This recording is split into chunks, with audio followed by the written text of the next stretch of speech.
Okay, welcome back guys sa Nerbeats Gaming. So ngayong araw guys, meron tayong unboxing saka review ng ating bagong handheld console na si MSI Claw A8.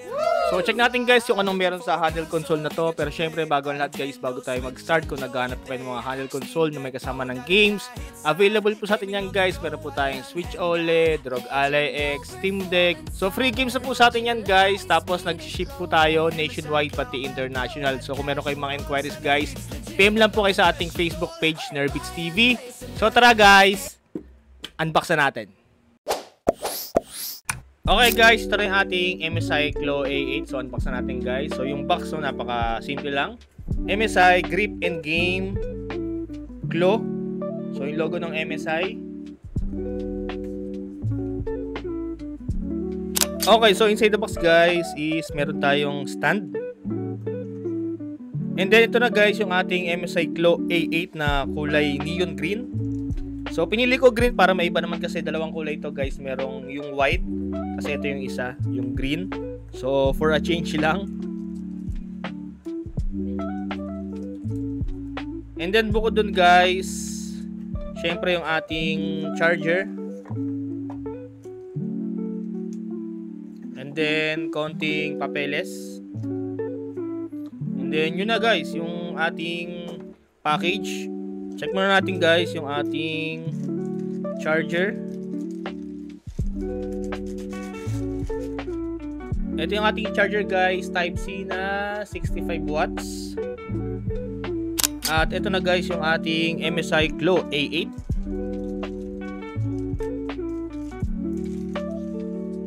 Ayan guys ang ating harapan. So napakatingkad ng ano niya, no? Ng kulay. Talagang takaw pansin eh.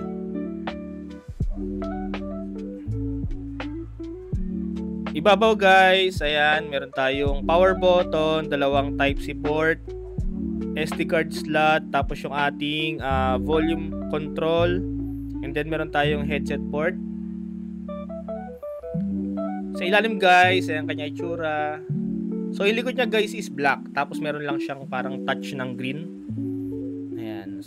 So yung pagka-green niya, goods naman, hindi naman siya baduy or sobrang tingkad. Sakto lang naman, kumbaga hindi naman siya pangit tignan. Tapos sa likod black, so goods din kasi syempre pagka lahat siyang neon green, medyo yun yung masakit sa mata. So ayan, ginawa lang nilang black green lang.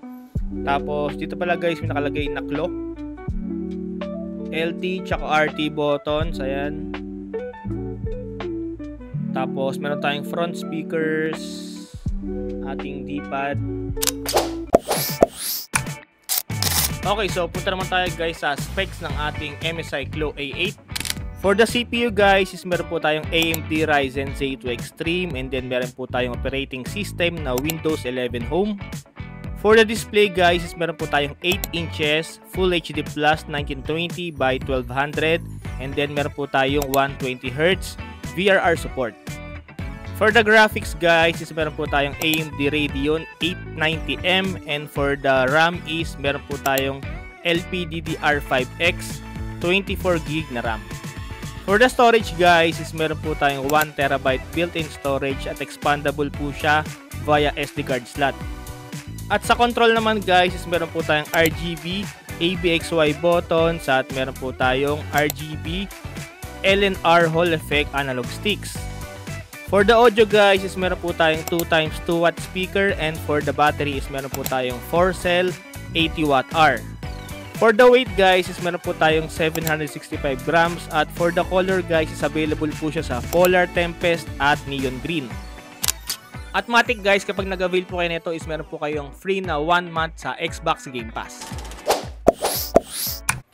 Okay guys, game test po tayo, pero bago tayo mag-start guys, is pakita ko muna sa inyo yung ating MSI launcher. So ito po siya, ang kanyang itsura. So goods rin naman guys yung itsura ng ating MSI Center. Kumaga ito yung pinaka game launcher natin guys. So dyan guys, yung mga wallpaper or mga display na yan, image na yan, pwede yung palitan. Tapos, sa settings niya, ayan yung laman niya guys. So, AI engine, Mystic Light, noise cancellation, yung kanyang media gallery, system info, battery, service, at general settings. Okay, tapos yung iba niyang options guys dito. And guys, yung ating MSI quick settings. So dito guys, meron tayong brightness, sound, tapos power shortcut, settings. And then ito guys, yung sa performance natin. So meron tayong AI engine, endurance, tsaka yung manual. So right now we are using manual mode. And then dyan din po yung options para sa gamepad, FPS limiter, tapos para sa FPS counter, AMD AFMF, keyboard, free up memory, CPU boost, NTOC, screenshot, embedded controller, pati yung AMD RSR. So ayan po yung mga options na makikita sa ating MSI Clo 8. So tara guys, game test na po tayo. Okay, so first game natin guys, NBA 2K26. Tapos pag nagpunta kayo guys sa pinaka video settings natin, so yung pinaka built-in setup niya guys is naka-high na siya agad. Ayan. Pero syempre pwede nyo pang timplahin yan guys, depende sa trip na gusto nyo. Tapos yung ating VRAM is meron pa tayong available na 4GB. Okay, so try natin. Okay game guys, NBA 2K26 high settings.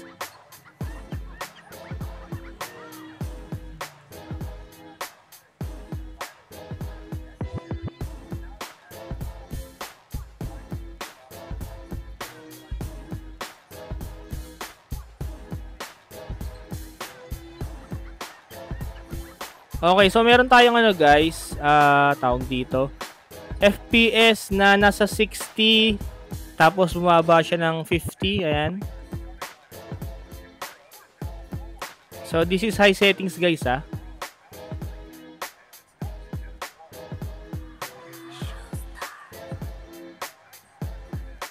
Ayan guys, meron tayong 58 to 60. So, eto guys, using Z2 Extreme, kayang-kaya guys, NBA 2K26, tapos high settings. Actually, isa to sa pinangarap ko guys na malaro sa isang handheld device. NBA 2K26 next gen, tapos naka high settings, and then kaya niyang maglaro ng 60 FPS. So, ano sa akin to? Dream come true sa akin to. Okay, next game natin guys, Spider-Man Remastered. Settings din natin dito is high po. Ayan guys, graphic settings is high. Try natin. So dito guys, Spider-Man Remastered, meron tayong 35 to 38, pero sobrang smooth pa rin niya. Para siyang 50 to 60 yung feeling. Ayan, nagiging 44 siya guys to 40.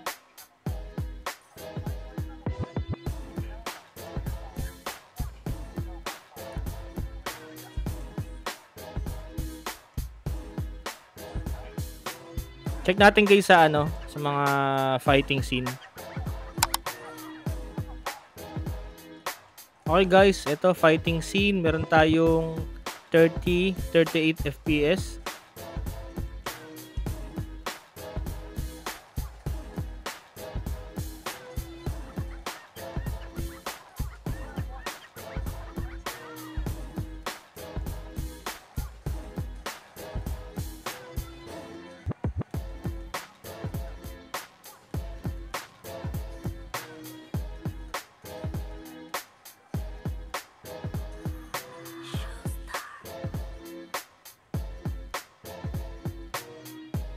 So siguro dito sa Spider-Man guys, kung gusto yung paabutin ng 60, siguro low settings. Pero etong high, kayang-kaya naman, parang parang yung feeling nga parang 50 to 60 yung smoothness niya As in, wala akong nafe-feel na lag or hiccups or pitik. Sobrang smooth, sobrang playable kahit high setting siya.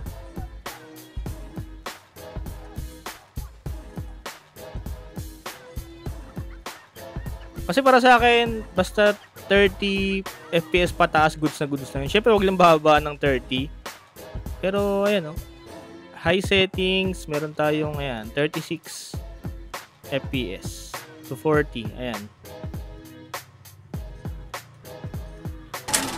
Okay guys, next game natin, Call of Duty Black Ops 6. Tapos ang settings natin dito guys is hidden.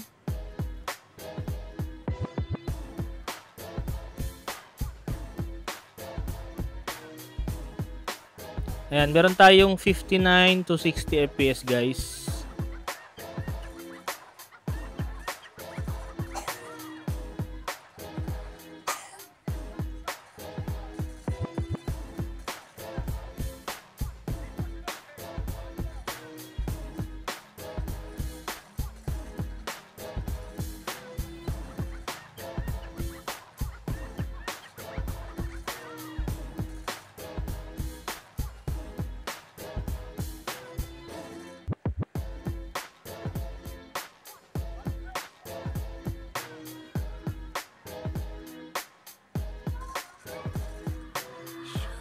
So ito guys, lumalagpas din siya ng 60, maabot ng 62.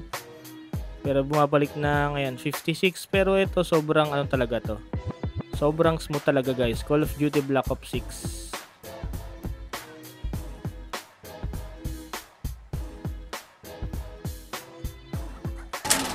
Okay guys, next game natin, Star Wars Jedi Survivor. So this is high settings din guys, check natin. Ayan guys, meron tayong high settings, tapos meron tayong 50 FPS. So try natin sa battle kung smooth pa rin or consistent yung ating gameplay, kung makakaramdam tayo ng mga pitik or lag. Ito, may boss fight tayo dito. Ito guys, meron tayong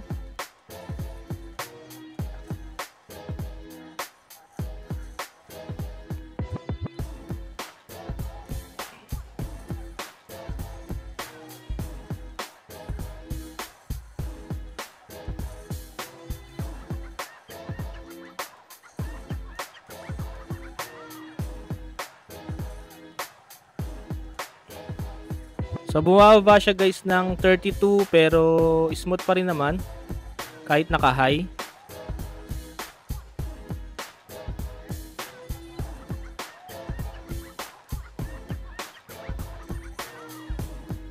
Ayan guys. Pero yung feeling ng gameplay parang nasa 40 to 50, mga ganun, kasi smooth siya, oh. Hindi siya nagkakaroon ng mga parang hiccups or pitik-pitik or pagbabago sa bilis ng ating gameplay. Kumbaga consistent siya guys kahit nasa ano siya, 34. Okay, so next guys, check po natin yung kanyang battery life kung hanggang ilang oras sa abutin. So sa setup natin ngayon guys is meron po tayong manual settings, tapos meron po tayong battery life na 99. Tapos naka-on guys yung ating Wi-Fi, so try na lang po natin sa NBA 2K26 with high settings.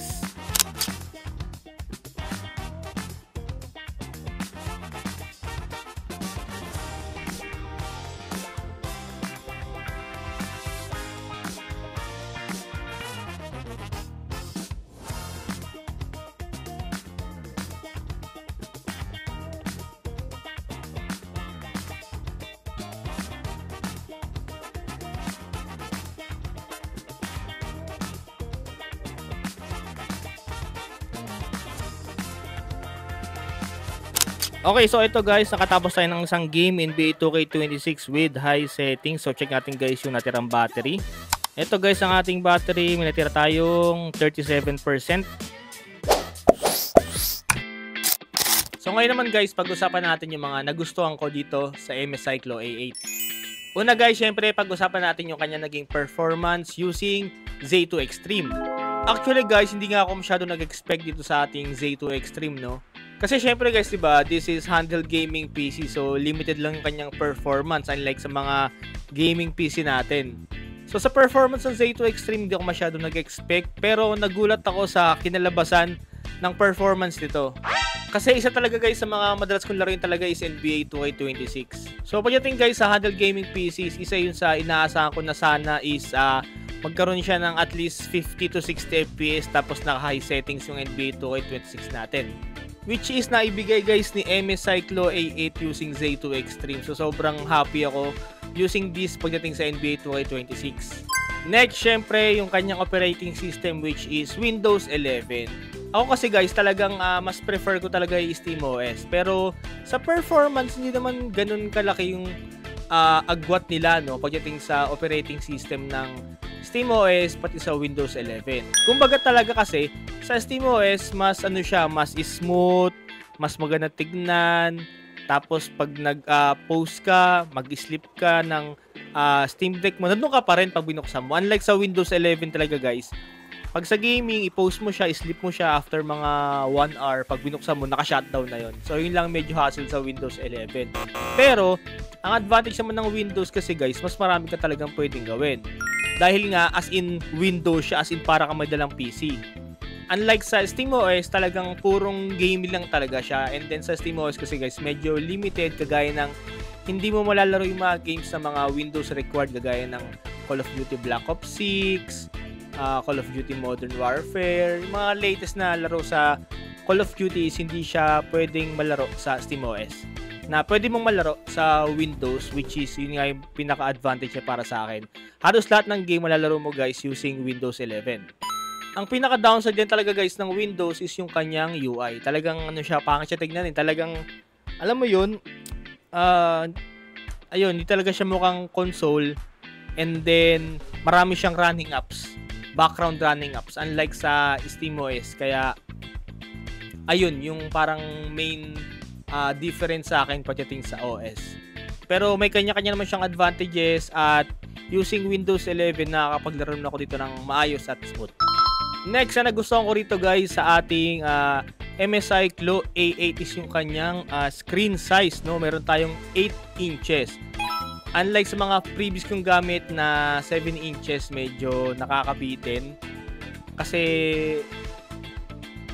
ayun nga, medyo maliit, pero yun nga, sabi nga ng iba, kaya nga sinabing handheld console eh. Kumbaga maliit lang talaga siya. Pero para sa akin is ang pinakasaktong size talaga ng screen is 8 inches. Hindi siya masyadong malaki, hindi rin siya masyadong maliit. Kasi previous na gamit ko guys, nagkaroon ako ROG Ally X 7 inches, ayun nga, naliliitan ako. Tapos nagkaroon din ako ng Legion Go na 8.8 inches naman, sobrang laki. So ayun nga, ang naging problem ko sa ROG Ally X, nalilitan ako. Sa Legion Go 8.8, ang laki at medyo mabigat siya. Kaya dito sa MSI Klo A8 is saktong-sakto lang yung 8 inches, tapos hindi siya ganun kabigat. At next na nagustuhan ko rito guys is meron tayong Hall Effect joystick. So ibig sabihin guys, mas mahaba na yung lifespan ng ating mga joystick. At nagustuhan ko rito guys is yung kanyang buttons, which is meron tayong RGB buttons. Kasi ako guys, naglalaro din po ako sa Nintendo Switch, 'di ba? Alam naman natin na magkaiba yung buttons dun, 'di ba? Kaya minsan, naglalaro ako ng Switch tapos maglalaro ako sa mga gaming PC, nalilito ako sa buttons. So unlike dito kasi guys, natuwa ako kasi yung pinaka-buttons niya is may RGB. So for example, sa gabi, hindi mo kita yung mga buttons. So dito, advantage niya, meron siyang RGB kung saan makikita mo yung pinaka-buttons natin. Kasi 'di ba, sa Nintendo Switch wala siyang wala siyang RGB. So kung gabi, madilim, medyo mangangapa ka kasi nga minsan nakakalito kapag gamit ko Switch OLED tapos ilipat ako dito nga sa MSI. So yun nga, natuwa ako na meron siyang RGB buttons, which is malaking bagay sa akin pag naglalaro ako sa gabi. At syempre guys, yung kanyang charging speed at yung tagal ng kanyang battery, no. So sa charging speed nito guys, mabilis siya. Lang siya, nasa 1.5 to 2 hours full charge na siya agad. And then sa battery life naman, no. So na-impress din ako sa battery life niya kasi expect ko dito parang mga mga 1 hour. Kumbaga talagang hindi ako makakatapos ng laro sa NBA na naka 12 minutes per quarter, no. Pero dito, di ba nga kanina trinay natin guys sa NBA 2K26 ng full game. So full game guys, mula sa full charge na 100%, nakatapos tayo ng isang laro, meron pa tayo natirang 37 to 35%, no. So sa 35% na yun, pwede ka pa maglaro ng fight night, ng mga retro games, di ba? At pagdating naman syempre guys sa pinaka-grip ng ating MSI Klo A8, hindi ganun kaganda yung grip niya kagaya sa mga Steam Deck, sa Xbox Ally. Pero ayos lang, din naman ako ganun nangangalay using this kahit na mula 100% hanggang malobat. Ano ko naman, kumbaga carry naman natin. Ang naging issue ko lang sa kanya guys, yung pinaka-package niya, no, wala man lang kasamang case or yung pouch, 'di ba, sa mga previous natin ng mga handheld gaya ng Steam Deck, Legion, kung may mga kasamang pouch bag, 'di ba? So dito kahit case wala eh. So bumili pa ako ng bukod na ano guys, buti kasya yung ating JSOX na bag. Ito guys, so kung naghahanap kayo ng mga bag para sa inyong Steam Deck, MSI Claw, pati ano guys, kasya rito, pati Legion Go. So yun guys, yung MSI natin yan, kasyang kasya. So kung nag-iisip kayo guys sa mga handheld console, i-consider nyo rin itong MSI Claw A8. Available din sa atin guys ha. Di bale, ang kagandahan kasi sa atin guys, pag nag-avail kayo sa atin ito, free games na, free setup na rin. So para pag dumating sa inyo guys yung device, lalaroin nyo na lang talaga. Okay, so diyan ko muna tatapusin guys ang ating unboxing saka quick review ng ating bagong handheld console na si MSI Claw A8. Thank you for watching guys and happy gaming. Looking for a console, we got your play. Nintendo Switch, enjoy your day. Steam Deck, power dialing kahit saan. Gaming on the go.